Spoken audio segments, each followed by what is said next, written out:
Bonjour à toutes et à tous et bienvenue sur la chaîne de Monsieur Lambda. Aujourd'hui, on est sur un essai qui est très attendu, je sais que vous l'attendiez énormément. C'est la Toyota RAV4, SUV familiale de chez Toyota, en hybride, en finition lounge. Comme d'habitude, on va tout voir, extérieur, intérieur, habitabilité, position de conduite, coffre, et ensuite on l'amènera sur la route pour voir ce que ça donne sur le bitume. Les vidéos sur la chaîne Monsieur Lambda, c'est tous les dimanches à 14 h et un mardi ou jeudi sur deux.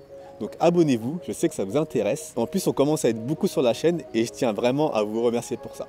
Comme d'habitude, on fait une petite intro et on attaque. Allez, c'est parti.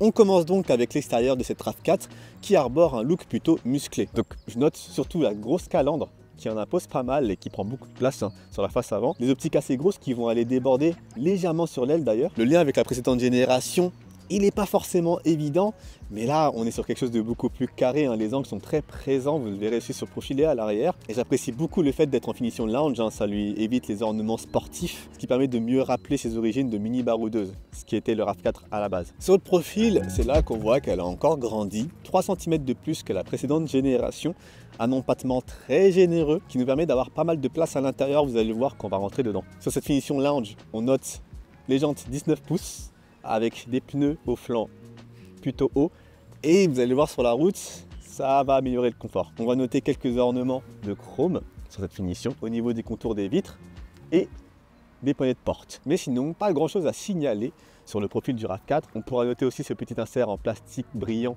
qui a été apposé et qui fait la jonction entre le coffre et la vitre de custode arrière. Mais à part ça, pas grand chose à se mettre sous la dent. Et à l'arrière, toutes les rondeurs qui caractérisaient un petit peu la génération précédente sont définitivement abandonnées. On a des optiques encore qui vont déborder sur l'aile, toujours aussi anguleuses, statutaires, beaucoup d'angles. C'est pas taillé à la serpe comme chez Hyundai par exemple, mais on a quelque chose de beaucoup plus carré et de beaucoup plus statutaire. Cela dit, l'arrière manque peut-être d'un tout petit peu de personnalité. C'est un peu plus consensuel à l'arrière par rapport à l'avant, mais l'ensemble est plutôt harmonieux selon moi. Et à l'intérieur, on retrouve l'habitacle à plusieurs étages qu'on a l'habitude de voir chez Toyota. On est quand même sur quelque chose d'assez terne, même si quelques inserts peints en plastique gris brillant vont égayer un petit peu le tout. Mais voilà, globalement, ça reste assez sombre. Cela dit, ça reste un habitacle très spacieux. On a énormément de place, on est installé assez haut. Là, j'ai mis mon réglage de siège assez haut pour qu'on puisse dominer la route. Un énorme écran tactile va, comme d'habitude, sur la plupart des voitures modernes, trôner au milieu de l'habitacle. Il est équipé du nouveau système d'exploitation de Toyota qui est bien plus rapide et agréable à utiliser, avec Android Auto et Apple CarPlay sans fil. Les commandes de climatisation qui restent physiques avec cette petite roulette et son petit habillage qui rappelle un petit peu le hors-piste, le compartiment de recharge sans fil et les commandes de transmission juste en dessous avec la boîte ICVT et quelques commandes qui vont nous permettre de manipuler le parking, l'auto-hold et les modes de conduite éco normal et sport, ainsi que le bouton pour forcer l'EV mode. On va avoir un compartiment de rangement assez profond avec 2 ports USB-C pour charger les appareils électroniques et des petits rangements qui vont se trouver sous les aérateurs. Non, on manque vraiment pas de place pour ranger ces éléments dans le RAV4. En face de moi, j'ai un volant qu'on commence réellement à connaître puisque c'est le même volant qui équipe la plupart des modèles de Toyota. Et nouveauté au niveau de l'instrumentation puisqu'elle est complètement numérique. C'est une instrumentation numérique qu'on a déjà vu sur le Corolla avec beaucoup de modes de personnalisation. Concernant l'ergonomie, elle est de bonne facture même si les concurrents font légèrement mieux sur certains points. Je pense notamment toujours au mode de sélection audio et la section des pistes qui est du côté des aides à la conduite et des touches sur le côté du volant qui ne sont pas mal placées mais du fait de notre hauteur qui font qu'on a un petit peu de mal à les voir en roulant. Elles vont pouvoir commander surtout beaucoup d'options qui font partie du pack premium qui accompagne cette lounge, le volant chauffant, l'ouverture du coffre motorisé ou encore le pare-brise chauffant. Parce que oui, cette fois je vous parle de l'équipement directement à l'intérieur de la voiture plutôt que de le faire sur la route. Au niveau de la position de conduite, comme je vous l'ai expliqué, on est placé assez haut. Vous savez très bien que les SUV, j'ai un petit peu de mal, mais c'est vrai que des fois, être placé assez haut, ça peut être assez intéressant. Ça nous donne ce fameux sentiment de sécurité. Bon, pour ma part, je vais me concentrer sur le confort des sièges en cuir qui est de très bonne facture. On est vraiment très bien installé et on peut avaler les kilomètres sans quasiment aucune fatigue. À l'arrière, on est sur une très bonne copie.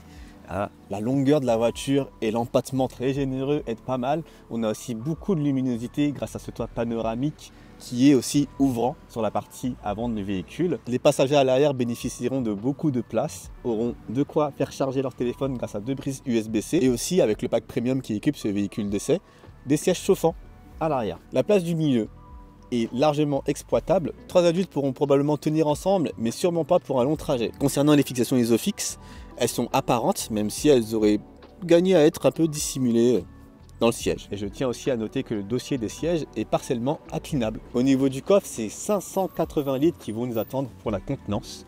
Donc on est sur une bonne moyenne par rapport à la catégorie, même si ça aurait pu être plus, sur une voiture qui fait 4,60 m de long. On va avoir de l'espace encore en dessous et un petit rangement avec les filets. A noter que sur le pack premium, vous avez la fermeture et l'ouverture du coffre en passant le pied en dessous du seuil.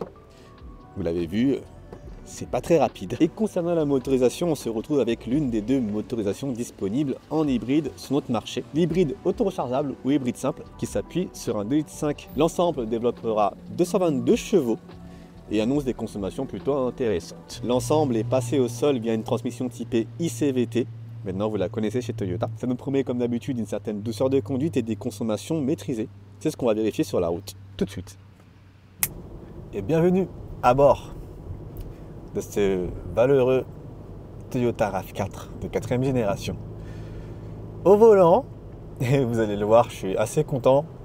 Je risque de sourire une bonne partie de la vidéo parce que c'est un véhicule que je suis très content d'avoir conduit aussi longtemps. Donc, j'ai parcouru un tout petit peu plus de 316 km au moment où je tourne cette vidéo parce qu'il me reste encore 2 jours avec. 300 km dans toutes les conditions, à part la condition autoroutière. Et le constat, il est ultra bon. En vrai, j'aime beaucoup. Pour une voiture familiale, j'aime beaucoup. Même si ça reste un SUV assez gros qui a grossi le RAV4. Vraiment, je me répète, j'aime beaucoup. Je commencerai bien entendu avec le confort de conduite et les suspensions. Je ne sais pas si c'est dû à la finition lounge et le fait qu'on ne soit pas sur une finition GR Sport avec des jantes, des flancs légèrement plus réduits et des jantes plus élevées. Mais le confort, sans dire qu'il est exquis, il est vraiment très doux, très adoucissant. On ne se sent pas bousculé quand on est au volant de cette voiture. Les aspérités de la route, on ne les sent pas beaucoup. Ah, c'est pas trépidant, c'est pas ferme.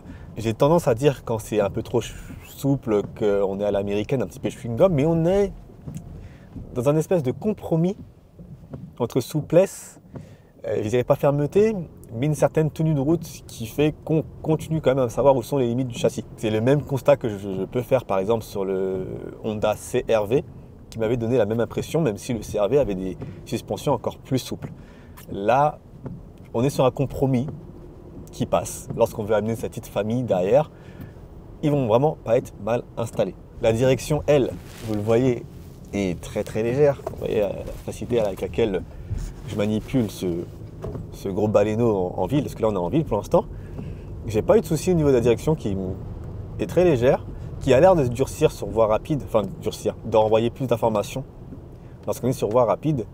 Ce qui fait que j'ai eu un essai plutôt pluvieux, avec un temps pas forcément clément. Et on voyait très rapidement où étaient les limites de l'adhérence. Je suis vraiment désolé pour les bruits d'essuie-glace. On est sur une pluie assez importante. J'espère que ça ne va pas trop gêner au niveau du son. Sur la direction, oui, on est encore sur un bon point. Peut-être qu'elle gagnerait à être légèrement plus dure, plus ferme. Mais les 4,6 m, je ne les sens pas quand je conduis. J'ai vraiment l'impression de conduire un Tramiel 8 ou un Austral qui lui rend quand même 15 cm au moins. Donc non, on n'a pas l'impression d'être trop pâteau. Je dirais trop pâteau parce qu'on sent quand même un petit peu légèrement la taille, surtout lorsqu'on la manœuvre dans des petits coins ou dans des rues. Là, on se rappelle qu'on a un gros véhicule, assez large et assez long. Au niveau du freinage, comme d'habitude, sur cette chaîne, on fait beaucoup d'hybrides. Et c'est un point sur lequel j'ai rarement à me plaindre. Cette RAV4 n'échappe pas à ce constat. Le freinage est puissant, le freinage est rassurant. Bien entendu, on est sur du freinage régénératif pour la plupart du temps. Et sur les plaquettes lorsqu'on veut y aller légèrement plus fort. Mais ça freine bien et ça freine fort comme d'habitude. Après, on va aborder bien entendu l'agrément. Et là, c'est là que les choses deviennent assez intéressantes. Parce qu'au niveau de l'hybridation de Toyota, j'avais jamais pu tester jusqu'ici les hybrides qui se basent sur un 2,5 litres par rapport à la base thermique. J'ai toujours été sur du 1,8 litre ou sur du 2 litres. J'aimerais bien tester les V6 hybrides sur les anciennes générations de Lexus. En ce qui concerne les motorisations qui oscillent entre 218 et 223 chevaux, j'ai jamais pu le faire sur la chaîne. On l'a fait avec l'essai occasion de la IS300H que je vous remets en description, mais on est sur une ancienne génération. Là, je suis quand même très surpris par le fonctionnement de cet hybride que Toyota continue d'améliorer de génération en génération. On n'a jamais réellement besoin d'appuyer fort pour récupérer de la puissance parce que le moteur électrique a vu sa puissance augmenter. Comme je vous l'ai expliqué dans le tuto de consommation hybride, l'idée n'est pas de forcer l'utilisation du moteur électrique parce que sinon on va le vider trop rapidement.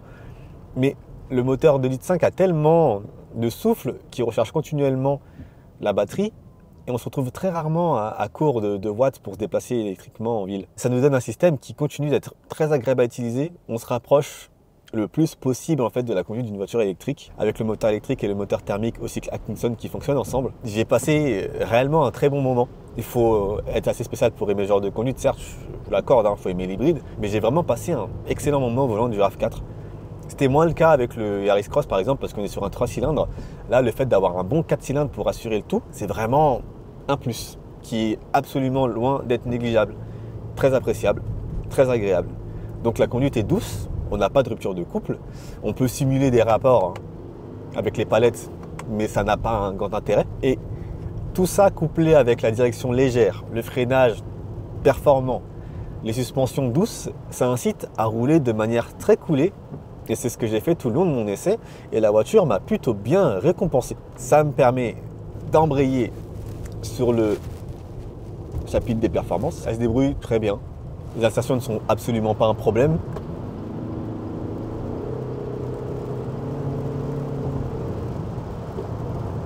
Voilà. On n'a pas besoin de pousser énormément. Le 0 à 100, il est abattu, je crois, en 8,5 secondes. Après, vous savez, les chapitres performance, c'est pas ce truc qui m'intéresse le plus. Je vais ressortir pour avoir un peu plus de calme et que je puisse vous parler de la partie consommation. Et j'ajouterai au niveau, pour conclure le chapitre des performances, qu'au niveau de la VMAX, je crois qu'elle est toujours limitée à 180 km/h comme sur n'importe quel hybride du groupe Toyota. Et on est en France, même si j'étais sur l'autobahn hier avec Skoda, on est en France, avoir plus ne servirait pas à grand chose. Donc ça, c'est dit. Maintenant, on parle consommation. Alors, sur mon essai, je vais aller regarder ça tout de suite.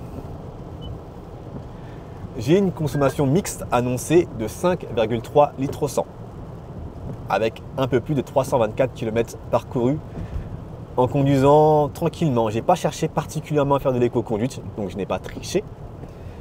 J'ai roulé tranquillement et je suis à 5,3. Je n'ai regardé aucun essai des confrères ou des collègues avant de faire celui-ci, donc je ne sais pas, par exemple, ce que Caradisiac a pu sortir de ce véhicule, ou Autoplus ou Nico de mécanique sportive. Moi, simplement, je m'attache à la fiche technique de la voiture qui m'indique 1,6 tonne, 4,60 mètres, 223 chevaux cumulés, 5,3 litres.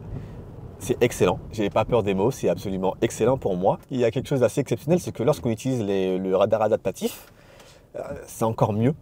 Donc j'ai fait plusieurs séances de conduite en tombant largement en dessous de la barre des 4,5 litres au 100. Après, on sait que les Japonais ont souvent tendance à être assez optimistes entre les consommations affichées et les consommations mesurées, mais ça reste assez exceptionnel d'avoir un 4,3 avec un RAV4 hybride. Et vraiment en conduite purement éco sur 2-3 km, il est possible de tourner en dessous des 3 litres au 100. Je l'ai fait.